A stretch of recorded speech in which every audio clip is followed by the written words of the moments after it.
Hello everyone, welcome back to my channel. মোয়ের চ্যানেলে তোমাদের সবাইকে আবারও স্বাগত জানিয়ে একটা নতুন ব্লগ শুরু করলাম।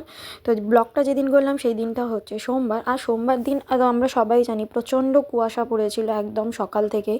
বাট কুয়াশা বলে কি আর কাজকর্ম বন্ধ থাকে? তো সব কিছুর মধ্যেই সমস্ত কিছু সেরে বেরিয়ে পড়লাম আমি স্কুলের উদ্দেশ্যে রওনা হতে। তো তোমরা যে যে আমার ব্লগটা দেখছো, আশা করছি ভালো লাগলে অবশ্যই তোমরা সাবস্ক্রাইব করে আমার পাশে থাকবে। তো আজকে আমি তোমাদের সাথে শেয়ার করতে চলেছি 2024-এ আমি কী করেছি তারই কিছু ভিডিও। তো প্রথম গিয়েছিলাম আমি পুরুলিয়াতে বিশেষ কিছু ছবি নেই, কেন আমি অবশ্যই তোমাদের জানাচ্ছি। তো পুরুলিয়াতে গিয়ে মানে ছবি নেই বলতে, দেখো আমরা প্রত্যেকেই কিন্তু কম বেশি সোশ্যাল মিডিয়ার সাথে যুক্ত। তো আমাদের প্রত্যেকেই আমরা কী করি, ডেইলি লাইফে সমস্ত কিছু ঘটনাই আমরা মানে মেমারিতে রাখার জন্য কেউ ফোনে সেভ করি, কেউ বা ফেসবুকে তো আমরা প্রত্যেকেই পোস্ট করি, এখন ইউটিউবে পোস্ট করছি, ইনস্টাগ্রামে পোস্ট করছি। তো সমস্ত কিছুই আমরা পোস্ট করে থাকি। কি ধরো সব সময় তো আমরা মানে ফোনেতে সেভ করে রাখা সম্ভব হয় না, কেন ফোন চেঞ্জ করতে পারি, ফোন কারোর খারাপ হতে পারে, অনেকে ল্যাপটপে সেভ করে রাখি। তো বিভিন্নভাবেই আমরা সেভ করে রাখি। ঠিক সেরকমই আমি কিছু কিছু ছবি যেরকম করে রেখেছিলাম সেগুলোই আমি তোমাদের সাথে শেয়ার করছি। এর আগে যেটা ছবিটা দেখলে ওটা আমার পুরুলিয়া যাওয়ার ছবি। তো বছরের প্রথম শুরুতেই গিয়েছিলাম পুরুলিয়া। তো পুরুলিয়ার বিশেষ কিছু ছবি নেই, কেন আমি আমার ফোনটা চেঞ্জ করেছি বলে, সেই জন্য ছবি বিশেষ কিছু আমার ছিল না। যাই হোক, পুরুলিয়ার ট্রিপ আমার বেশ ভালোই ছিল। তারপর আমরা কিন্তু গিয়েছিলাম এপ্রিল মাসে পরীক্ষা শেষ হওয়ার পর পুরীতে। কেন কি ধরো সারা বছর আমরা মানে প্রত্যেকেই প্রচণ্ড কাজে ব্যস্ত থাকি, সেটা সবাই। তো কম বেশি ব্যস্ত থাকতেই হয়, মেয়ের পড়াশোনাও থাকে, তো সব মিলিয়ে মিশিয়ে প্রচুর ব্যস্ত থাকি। তো সেই জন্য এপ্রিল মাসে একটা ছোটো ট্যুর থাকে, মানে পুরী ট্যুর। তো পুরীতে গিয়ে জগন্নাথের পুজো দেওয়া, সমুদ্রে স্নান করা, সব মিলিয়ে কিন্তু অসাধারণ দিনগুলো কেটেছিল। তো 3-4 দিন খুব ভালোভাবে দিনগুলো কেটেছিল, সবার সাথে খুব মজা করেছিলাম, মেয়ের সাথে, বরের সাথে, আর আরও যে বন্ধুবান্ধব ছিল সবাই মিলে যাওয়ার কিন্তু একটা আলাদা রকম ফিলিংস থাকে। তো ভালোই সুন্দর করে মজা করে কেটে গিয়েছিল ওই 3-4টে দিন, সেগুলোই স্মৃতির পাতায় যুক্ত হয়ে আছে।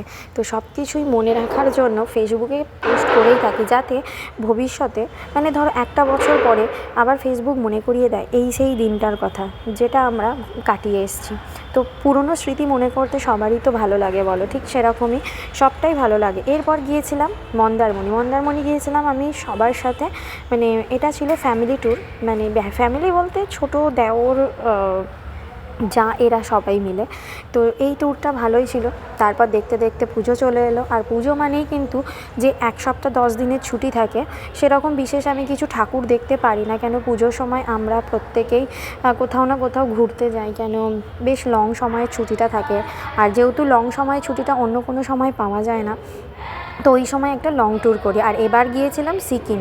তো সেই সময় মানে খুব একটা সিকিমে জানোই বৃষ্টির ওয়েদার থাকে, পুজোর সময় খুব একটা ছিল না। আর গত 2 বছর ধরে সিকিমে বন্যা হওয়ার ফলে রাস্তাঘাটের অবস্থাও কিন্তু খুব খারাপ হয়ে গেছিলো। আর অনেকগুলো জায়গা বন্ধও ছিল, যদিও আমাদের কাছে ঠিকমতো খবর ছিল না, তাই আমরা যেগুলো যাওয়ার কথা ছিল সেগুলো না গিয়ে অন্য জায়গায় গিয়েছিলাম।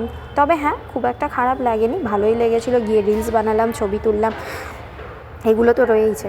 আর শুধু কি ঘুরে বেরিয়েই সময় কাটবে বলো তো? আর বাকি ফ্যামিলির সাথে কি সময় কাটবে না? এবার ছিল বোনেদের সাথে আনন্দ মজা করার সময়। বোনেদের সাথে বলতে আমার বোনের বাড়িতে, মানে আমার নিজের ছোটো বোনের বাড়িতে ছিল কার্তিক পুজো। তো কার্তিক পুজো সবাই ধরো ইনভাইটেড ছিলাম ফ্যামিলির প্রত্যেকে। তো সেই কারণে ফ্যামিলির সবাই মিলে গিয়েছিলাম, ভীষণ মজা করেছিলাম। এরপর ছিল দেখতে দেখতে আমার অ্যানিভার্সারি চলে এলো। আমার অ্যানিভার্সারি ডিসেম্বরে। তো ডিসেম্বরে অ্যানিভার্সারি, তো গিয়েছিলাম হোটেলে, রেস্টুরেন্টে খাওয়া দাওয়া করতে।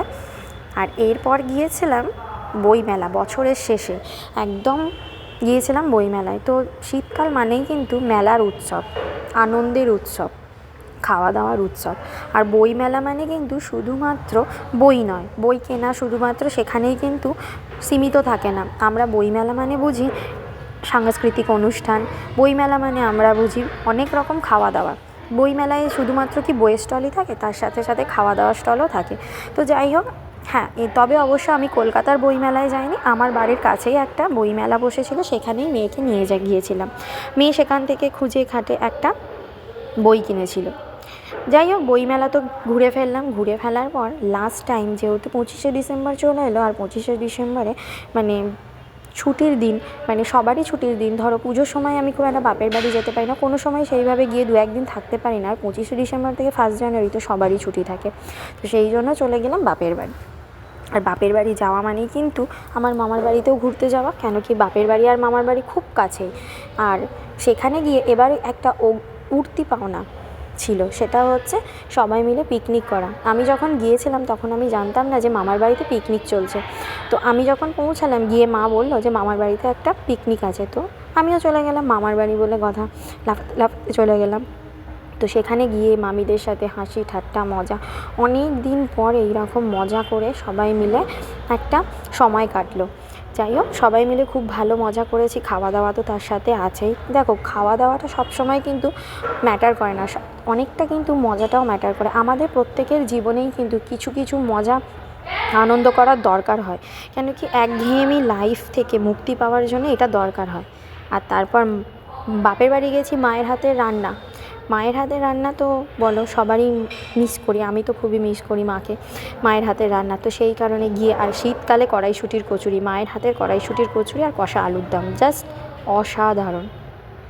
ব্যাস, মাকে বললাম করতে, মা করে ফেললো, আর ভালো করে পেট পুড়ে খেয়ে নিলাম। পেট পুড়ে খেয়ে তো নিলাম, তারপর কি হলো জানো? অবশ্যই বলবো। তারপর হলো মাকে নিয়ে, মেয়েকে নিয়ে আর আমি 3জনে মিলে গেলাম মা মাকড়চণ্ডীর মন্দিরে পুজো দিতে। মাকড়চণ্ডীর মন্দিরে পুজো দিতে গিয়েছিলাম। আমার মেয়ের ছোটোবেলার একদম যখন হয়েছিল তখন মা একটা মানসিক করেছিল, সেই পুজোটা দেওয়া হয়নি। তো মেয়ে তো অনেক বছর হয়ে গেল, তো পুজোটা না দিলে একটা কীরকম অসুবিধা। তো মাকে বললাম চলো তাহলে এইবার পুজোটা দিয়ে আসি। যাই হোক, গেলাম মায়ের কাছে পুজো দেওয়ার জন্য। মানে এই বছরে আমার অনেক কিছুই স্মৃতিতে আমি ধরে রেখেছি, অনেক কিছুই ভালো জিনিস পেয়েছি, ভালো খারাপ মিলিয়ে কিন্তু আমাদের বছর কাটে। আর খারাপ কাটলে তবেই তো ভালো আসে, ভালো মন্দ সবটাই জুড়ে আমাদের চলতে হবে, শুধুমাত্র ভালোর আশা করলে তো চলবে না, তার সাথে খারাপটাও থাকবে। তো যাই হোক, মোটামুটি এইগুলো ছিল আমার মানে ভালো, আরও হয়তো অনেক কিছু ছিল, আমি সবগুলো তোমাদের সাথে শেয়ার করতে পারিনি, কেন এতটা শেয়ার করা যায় না।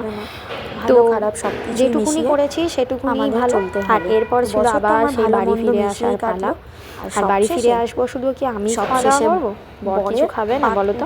তো মা কি করলো, রবিবার দিন বরের জন্য পছন্দের রান্না করলো, মাটন, মাছ, ভাজা, শাক, যেগুলো খেতে ভালোবাসে সেই সমস্ত রান্না বান্নাগুলো মা করে দিল।